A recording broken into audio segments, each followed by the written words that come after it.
Is your work environment the source of your neck and back pain? Do you find that at the end of your workday you're tired and aching all over? You're not alone. Back pain is the most common cause of job-related disability and the leading contributor to missed work. It affects 8 out of 10 people at some point in their lives. In this short video, pick up 7 quick and easy pain relief strategies geared for your day at the office. Stay tuned.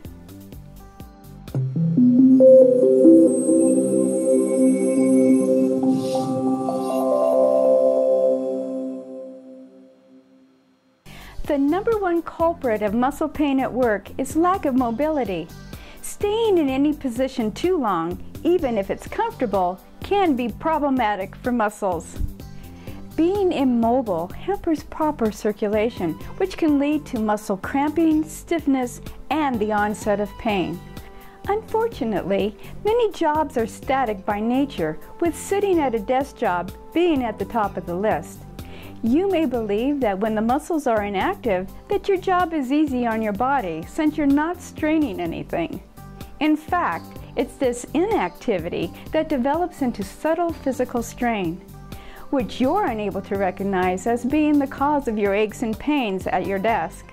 Here are 7 pain relief strategies to consider implementing, combating the ill effects of being in a static position too long.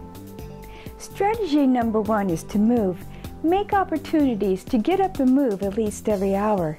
Could you walk over to see a colleague rather than call them? Or how about getting up and eating a nutritious snack away from your desk? Moving every 45 minutes to an hour allows your body to change position, not to mention pump some blood into those cramped legs and back muscles. The simple act of taking a short 3-minute walking break, repeated at regular intervals throughout your workday, will dramatically reduce much of your work-induced discomfort. When you get into the habit of taking these regularly scheduled short breaks, productivity soars. Strategy number 2 is to activate your muscles periodically. Consider executing short sessions of lifting a light weight ever so often during your workday. It could be as simple as a large book or small box of supplies. This helps to keep the circulation moving in the muscles that have to stay slightly contracted all day. An alternative to lifting a weight is one of my favorites, using a stretchable band like the TheraBand. It can be attached to a door, wall, or other solid object to provide resistance while performing a series of simple exercises.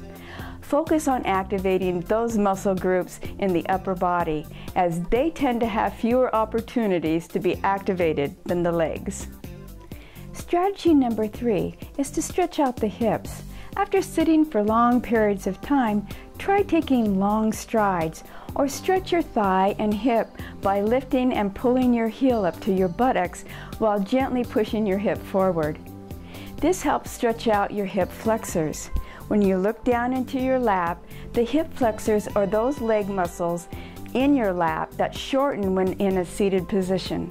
Stretching them every hour or so decreases the possibility of painful cramping when you do have to stand and get mobile at the end of the day.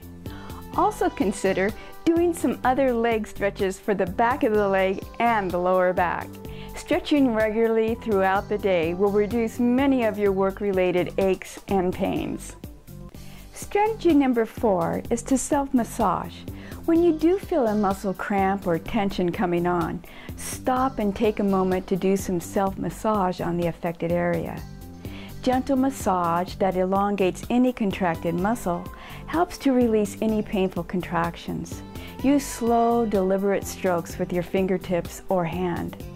Along with the self-massage, consider stretching your neck, shoulder, and upper regions before the tension becomes painful and distracts you from being effective in your job.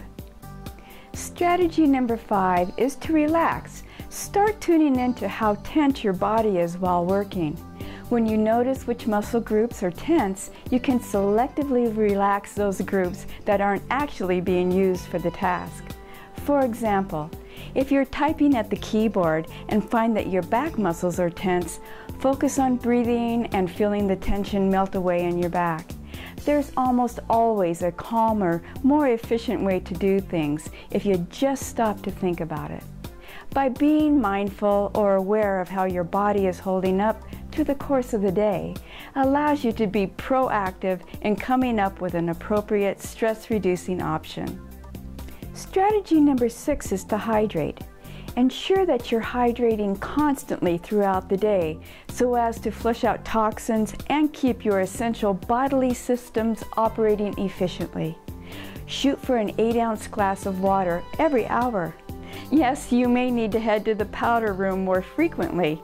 Yet another good reason to get up and stretch your legs.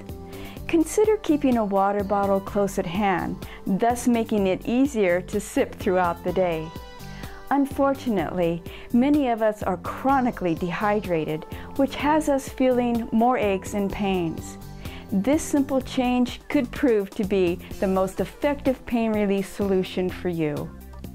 Strategy number 7 is to kick those shoes off. Could your footwear be causing your aches and pains? The best thing that you could do for your feet is to get them out of your shoes whenever feasible. When at home, try to minimize the amount of time you spend in your shoes and do as much walking in your bare feet or slippers as possible. Well, maybe not those slippers. When at the office, should your job environment permit, slip out of your shoes every hour or so. If you absolutely must wear heels, avoid walking around in them for extended periods of time. How about switching to a flatter shoe when at the office, commuting, or walking to work? When you give your feet a break during the day, pain in your lower extremities tends to be less severe and frequent over time. As you can see, by being proactive about managing your work environment, you can reduce the frequency and severity of painful flare-ups.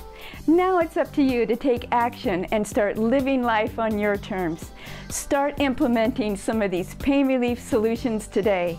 And don't forget to visit us at the Stewart Edge to gain further insights into how you could improve some of your health issues. Until next time, stay positive, stay strong, and stay informed.